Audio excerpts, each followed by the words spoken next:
Hello, hello, are we well? Yes! Awesome. Beautiful room. Yeah, you're welcome. Welcome. I've come quite a long way today. I've come from Manchester. Yeah. What do you think of Manchester? It says shit, thank you. Crossed like halfway through the country to get told shit by one of the Big Bang Theory brothers.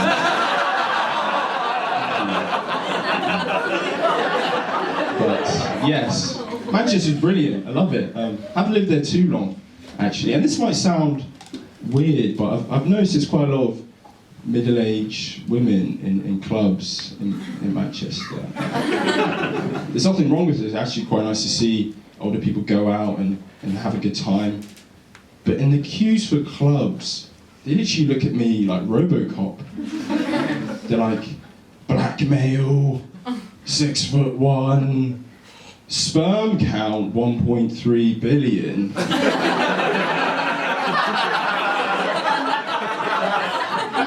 Possibility of offspring 92%. Conversation ready to initiate. And they're saying this to me out loud as if I can't hear them. It's really weird. I think I might start doing the same to them. I'd be like 5 foot female, current age, too old to be doing ketamine. And see how they like that. Prosecco drinking twats, right? And no disrespect to anyone who does drugs or anything like that. I just think people who are selling drugs are too young. Because you can always tell how good a drug dealer is by the car they drive. So when my dealer pulled up on a bus, a school bus, I was a bit surprised, you know, it's like this is my first ever time buying drugs. So I'd done all the drug dealer chat, you know, I was like, how are your mocks? Did you show your workings? All of that shit. I'm giving the money, right? I call a comedian friend of mine to like come and try it out. And then he gets to mine, and before he tries it, I'm still a bit nervous, because like, as I was saying, this is my first time ever buying drugs off my niece, so I didn't really know what to do. But in the end, like, we tried it out, and it was pretty good. We actually tried writing jokes together that evening, and that's about as far as we got with that. Yeah, it was quite interesting. I'm still getting used to Manchester, because like, I used to live in South Africa, pretty much, when I was younger, and I lived there quite an interesting time. Because back then there was a huge racial divide between white South Africans and then black South Africans. And white South Africans were given this horrible stereotype of being rude, aggressive, and violent. And it was absolutely true. I'm not really sure what you guys were expecting me to say there. I'm joking, obviously. White South Africans are the nicest Australians I've ever met.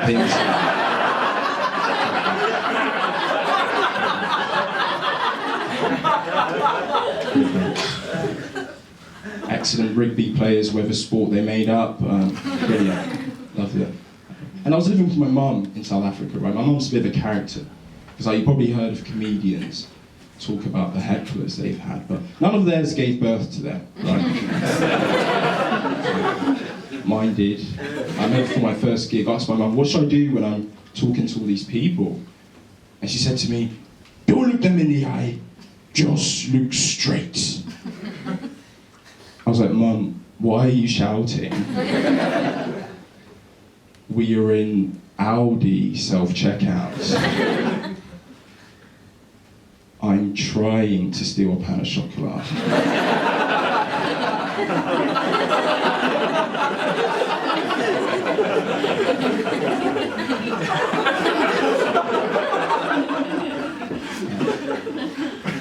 I actually tried to steal from like Wilco the other day. And like the lady was just like, you didn't scan that, and I was like, Sorry. I just gave in like straight away.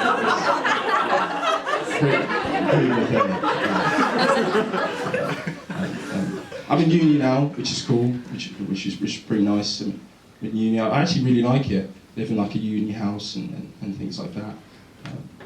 Lots of my flatmates did gap years volunteering in Africa, and the best part about living with white saviours is that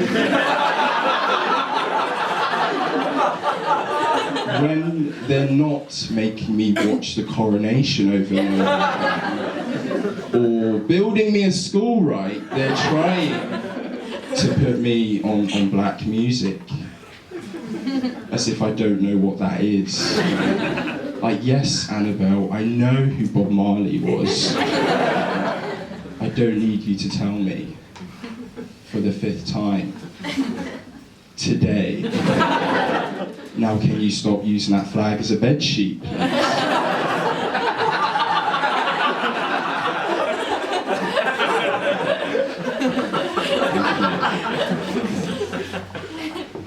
And doing uni and stand-up at the same time can be a bit stressful. And I'm not the only one who gets stressed. I'm sure there's people here who get stressed. And like, it's getting kind of bad, because like this mentality is spreading. Because like my cousin is 12 and already has a podcast. Talking about how not to waste your 20s. Wasting your 10s right now. Making this podcast. And now he's into Bitcoin. I don't know what the fuck he's doing with Bitcoin, right? Where did that even come from? It's literally just men's version of star signs, though, isn't it? How can men make a whole currency just to explain it to women? Like, that's the only reason why. Very strange. Very strange. Someone said I sound adopted.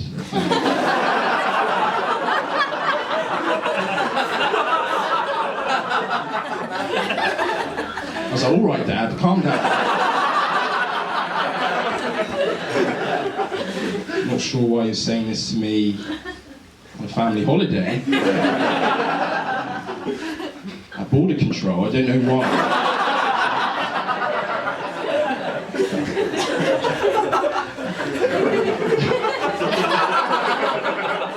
Right. I don't know why I sound like this. I think it's because I'm the youngest in my family, right? I love being the youngest. Any youngest children here? Yeah! We're all pretty fucking annoying, but we're the heartbeat of the family, I reckon. The heartbeat, certainly. I love being the youngest, because like you can kind of get away with anything. Because I realised all you have to do is apologise first. Like with my sister, when we were younger, I was like, I'm really, really sorry that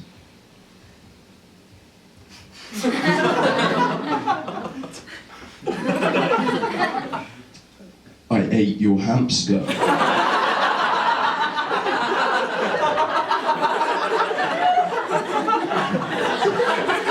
my finest work,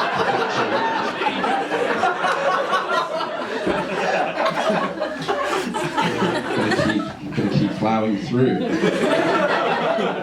And it's weird, like being the youngest, because I'm mostly the youngest of a quite weird generation, right? Like with all TikTok and shit going on, right? And apparently now, my generation is having less sex than any other generation. So if anyone would like to help me get the numbers back up, I'll just be outside after the show and every day after that as well.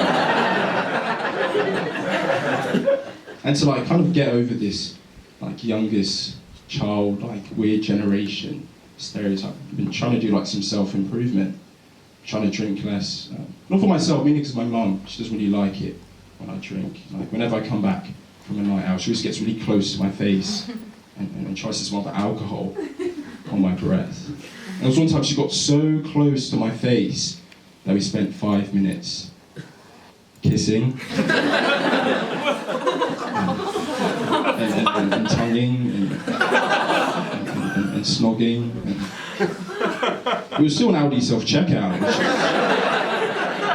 where the other customers weren't too happy.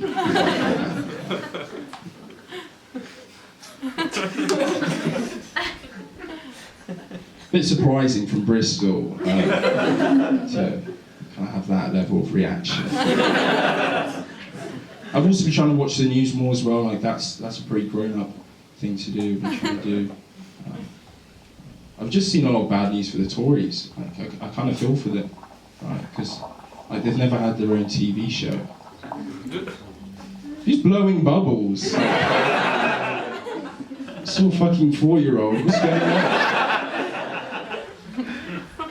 No one wants to admit to that. What the fuck? The most random noise. Someone just getting motorboated halfway. What the fuck is going on? No one's gonna explain that. Okay. Brilliant. Okay. Tories. Anyway. I was saying, I kind of feel for them. You know? I do, because like they've never had their own TV show, like a right-wing TV show. All they had was Top Gear. Not the new Top Gear, the old Top Gear with Jeremy Clarkson. Like back when he would smile and you'd get carbon monoxide poisoning through your TV screen. And for those who don't know what Top Gear is, it's just this kid show for divorced men. It's nothing special. And reading the news as well, I heard that Priti Patel was actually bullied a lot when she was younger in school. It's not a joke today, I just wanted to end on some good news. So. Thank you very much,